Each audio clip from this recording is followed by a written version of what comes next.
Olá, bem-vindo à plataforma de cursos online da Grande Porte. Eu sou o professor Fabrício e hoje vou te ensinar PHP. Nesta primeira aula, nós vamos ver como surgiu o PHP, a descrição das principais versões do PHP, incluindo a 5 e a 7. Depois haveremos uma conclusão da aula de hoje.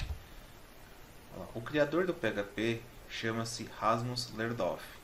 Em 1994, ele tinha um grande problema. Ele queria saber a quantidade de visitas que podia ter no seu currículo online, ou seja, na sua página pessoal, e não havia ferramenta na época. Foi assim, ele, um experiente programador em C, criou um código em que isso fosse possível. Então, em 1994, houve o surgimento do PHP, que foi chamado de Personal Homepage Tools. Em 1994, houve o surgimento do Personal Homepage Tools, em que visava medir a quantidade de acesso em uma página. Em 1995, o próprio Rasmus gostaria de criar formulários na web. Para isso, ele gostaria de mesclar código HTML e código PHP. Foi nessa época também que Rasmus liberou o código, deixou o código do PHP aberto.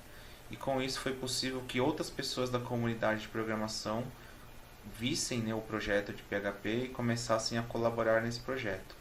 Foi então que em 1997, em Tel Aviv, duas pessoas chamadas Ant e Ziv gostariam de criar uma plataforma de e-commerce. Eles olharam todo o projeto de PHP e começaram a reescrita do núcleo do PHP junto com Rasmus, e aí saiu a versão 3 do PHP. Só que nesse momento o PHP não era mais usado como uma ferramenta para páginas pessoais, e sim virou uma ferramenta para uso comercial. Então aqui houve a troca do PHP de Personal Homepage para PHP Hypertext Preprocessor.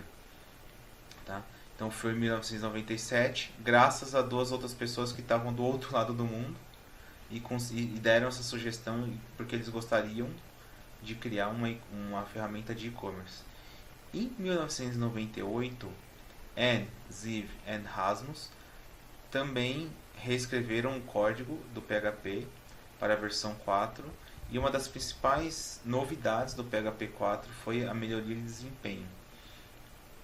Pessoal, em 2004 houve o lançamento do PHP 5.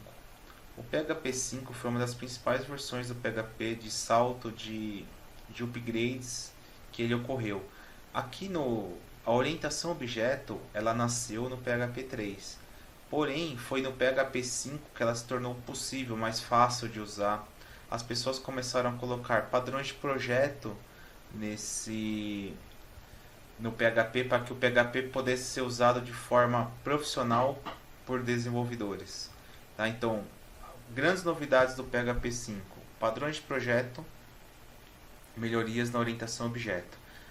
A versão 5 foi a versão que mais durou, sendo a última versão do PHP, porque da versão 5 pulou-se direto para a versão 7.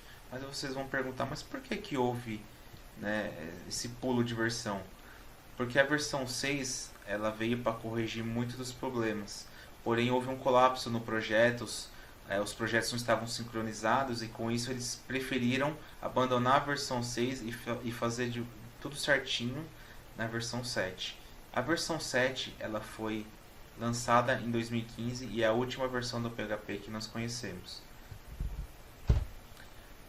Vocês devem estar perguntando, o Ant e Ziv, que são dois programadores de Tel Aviv, eles ajudaram a fazer o PHP 3, mas o que aconteceu com eles? Bom, em 1999 eles criaram uma empresa chamada Zend. Zend por quê? Porque é a junção de Ziv e End, então, Zend. Eles criaram um framework poderoso para a web, chamado como Zend Framework, ou também vocês podem conhecer como a sigla ZF. É um framework muito bom que padronizou muitas técnicas de programação web e ele é utilizado até hoje. Porém, vejam que esses dois caras queriam criar um e-commerce, ajudaram a reescrever o PHP 3 e criaram uma grande empresa que até hoje contribui para a reescrita do PHP. Mas o que é o PHP afinal? Pessoal, PHP é um acrônimo recursivo. O que é um acrônimo recursivo? Ele é quando nós utilizamos a própria sigla para descrever a sigla. Então PHP significa hoje PHP Hypertext Preprocessor. Tá? É uma linguagem web extremamente poderosa, tá? Que serve para fazer projetos. É muito estabelecida no mercado. Você consegue fazer páginas dinâmicas mesclando PHP e HTML e fazer páginas incríveis. A plataforma grande porte ela é feita em PHP, utilizando a versão 7. Tá? Por que eu devo escolher o PHP? Bom, pessoal, no primeiro lugar, o PHP é gratuito. Tá? Não tem, apesar de ter várias empresas que contribuem para o desenvolvimento do PHP, ele é gratuito. Você não precisa pagá-lo para usá-lo. Ele é bem testado, tá? Muitas pessoas testaram, ele é bem usado no mundo e muito estável. É uma linguagem de fácil aprendizado, é também uma linguagem muito produtiva, ou seja, você consegue desenvolver páginas de forma rápida. Ela é ampla, é aceita no mercado de trabalho e o seu código é aberto, ou seja, se você precisar fazer algo muito específico para a sua empresa, você pode alterar o código do PHP sem problemas para um projeto específico seu. Pessoal, essa foi a aula de hoje. Quais são os próximos passos? Leiam a apostila da Grande Porte, façam os exercícios, compartilhem nas suas redes sociais essa aula, indiquem para os seus amigos. Nos vemos na próxima aula sobre como configurar o nosso ambiente PHP.